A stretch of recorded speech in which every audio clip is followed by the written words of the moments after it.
A surpreendente verdade que nunca lhe contaram sobre o porquê tinta não clareia tinta. Olá, sejam muito bem-vindos e bem-vindas por aqui. Meu nome é Carlos Cruz. Se você ainda não me conhece, eu sou treinador pessoal e também sou especialista em colorimetria capilar e também sou autor deste livro aqui, The Colorist Mind, A Mente do Colorista, um livro técnico, um livro focado na ciência para ajudar você que é cabeleireiro. Eu vou deixar o link na descrição, caso você queira saber um pouco mais sobre esse trabalho. Tenho certeza que você vai amar tudo que está colocado aqui, segredos de maneira simples, mas também de maneira científica, livre de crendices populares.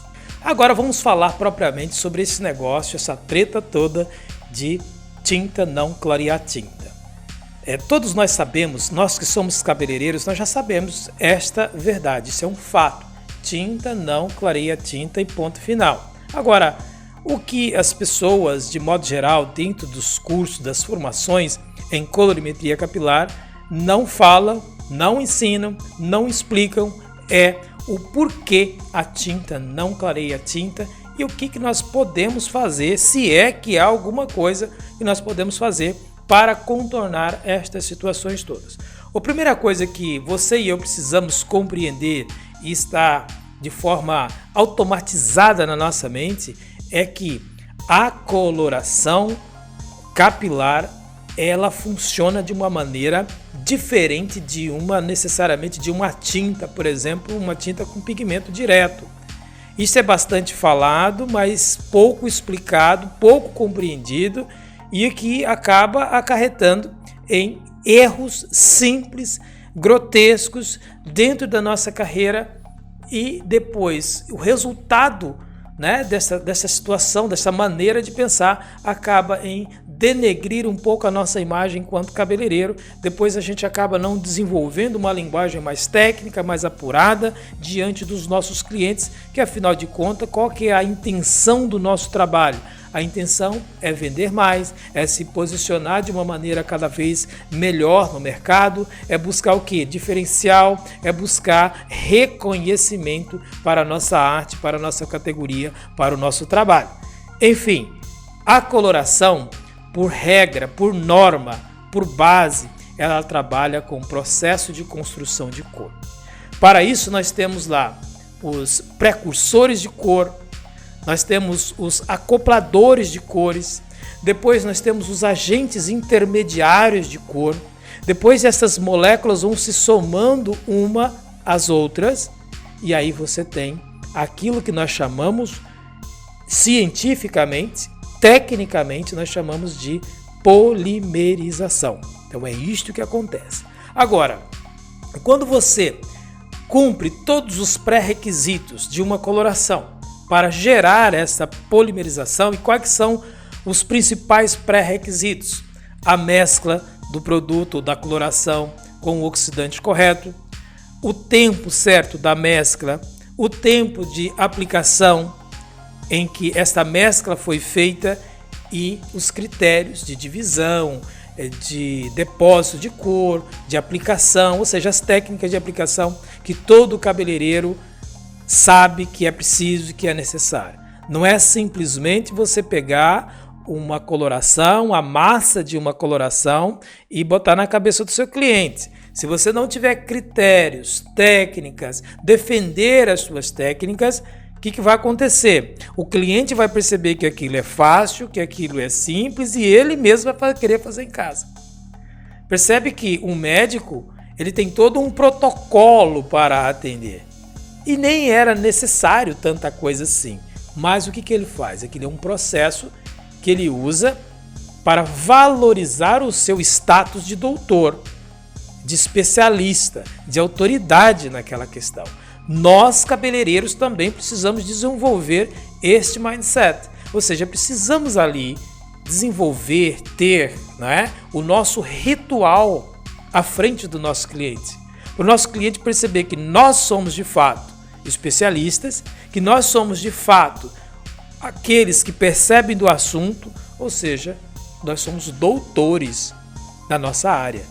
É para isso que serve o ritual. E para além dessa percepção visual do cliente, você também precisa se precaver, porque nós estamos a trabalhar com estruturas químicas voláteis e que, dependendo da temperatura, do ambiente, da mescla, como eu falei, né, da aplicação, dependendo de vários fatores, aquilo pode correr mal. O resultado pode não ser o esperado.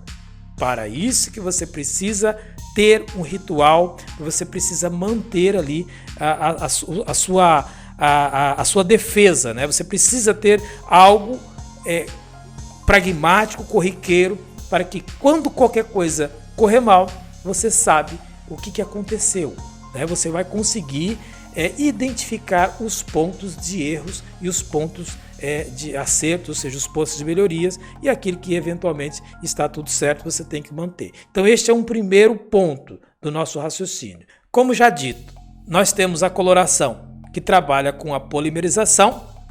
E o que acontece? Esta polimerização ela é como se fosse um bloco, de fato é um bloco de pigmentos, né? Um bloco de moléculas acopladas, associadas, grudadas, que se fundem uma nas outras e ela cria ali um bloco dentro do cabelo, dentro do córtex do cabelo, e é por isso que tinta não clareia tinta. Então aqui nós encontramos o porquê. Ou seja, uma vez que você tem esse bloco de pigmento construído dentro do cabelo, nós chamamos comumente de coloração permanente. É por isso que você pode lavar quantas vezes você quiser uma coloração permanente e ela não sai do cabelo, simplesmente porque este pigmento ele ficou grande o suficiente dentro do cabelo. É isso que acontece, é por isso que tinta não clareia tinta, é por isso que você pode lavar quantas vezes você quiser e aquela coloração, aquela tinta não sai se ela for bem feita, se ela for bem construída. Mas aí você pode questionar, mas Carlos, por que alguns cabelos desbotam? Desbota a parte periférica, aqueles pigmentos que foram construídos na parte periférica do cabelo. Estes, com as lavagens, eles vão perdendo o brilho, vai perdendo a tonalidade e tal, mas a parte interna não sai com coloração. Para isso nós precisamos de quê? De perceber, compreender o processo de oxidação. Ou seja, a única maneira de você conseguir remover este pigmento dentro do cabelo é através do processo oxidativo, e aí os persulfatos de amoníaco, sódio, entre outros, fazem muito bem este processo de oxidação no meio oxidativo, no caso o peróxido de hidrogênio. Então aí você começa o quê? A corrosão destas moléculas que foram polimerizadas. E aí o outro nome que nós temos para isso, que é o efeito reverso, o efeito contrário, é o quê? É a despolimerização destes pigmentos. Então quando você começa a identificar, entender, compreender estas situações, esse jogo químico, o que acontece? Você começa a respeitar mais a fibra capilar, como eu já disse anteriormente, você começa a ter um vocabulário mais apurado com o seu cliente e você começa a colocar alguns limites, né, para o seu cliente, porque há coisas que não é possível fazer. Quando você tem lá uma polimerização muito bem construída, com pigmentos, com nível de saturação muito alto, você nunca jamais você vai prometer resultados drásticos demais, porque você sabe que a fibra terá que ser exposta ao processo oxidativo, e quanto maior o processo oxidativo, mais eu aumento o nível de potencial de hidrogênio.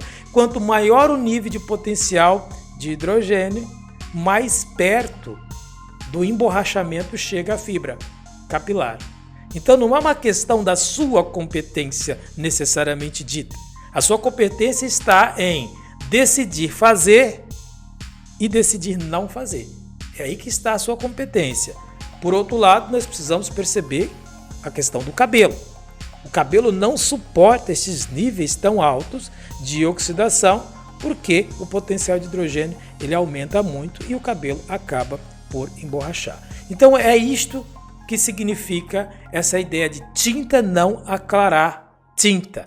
Por que não aclara? Porque a coloração foi polimerizada, foi construída dentro da fibra e a única maneira da gente conseguir tirar isso é através de um processo de oxidação, de corrosão deste pigmento, e aí você precisa utilizar outro tipo de ferramenta, outros tipos de produtos para que assim você consiga remover este pigmento e na sua grande maioria, dependendo do nível de saturação, ele não vai conseguir sair a 100%.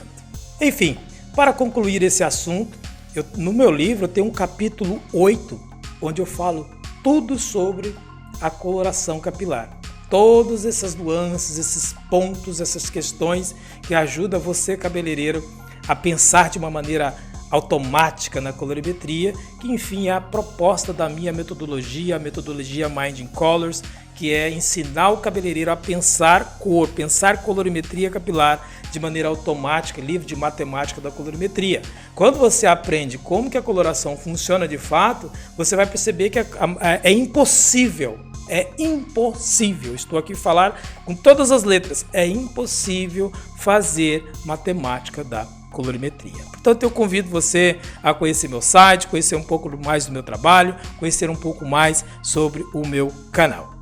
Enfim, pessoal, era isso que eu queria falar com vocês. Eu espero que você tenha gostado deste conteúdo, compreendido como que essas coisas funcionam e por que nós devemos continuar a estudar a colorimetria, investir tempo neste assunto que é de extrema importância no dia a dia de um cabeleireiro, pois é o trabalho que nós mais vendemos dentro do salão, é o trabalho de cor, o trabalho mais rentável e mais lucrativo dentro de um salão, é o trabalho de cor. Enfim, eu vou ficando por aqui, quero pedir o seu like, quero pedir um comentário, quero que você comenta aqui embaixo desse vídeo, se você é cabeleireiro, o que você achou, o que você entendeu, o que você compreendeu, se você concorda, se você não concorda, enfim, deixa aqui um comentário e isso certamente vai ser muito bacana você interagir comigo, porque afinal de contas este canal é voltado para você que é cabeleireiro, enfim, é para nós juntos crescermos nesta área, como eu já disse, que é de extrema importância, tá bem? Eu vou ficando por aqui, um forte abraço, fica com Deus e até o próximo vídeo.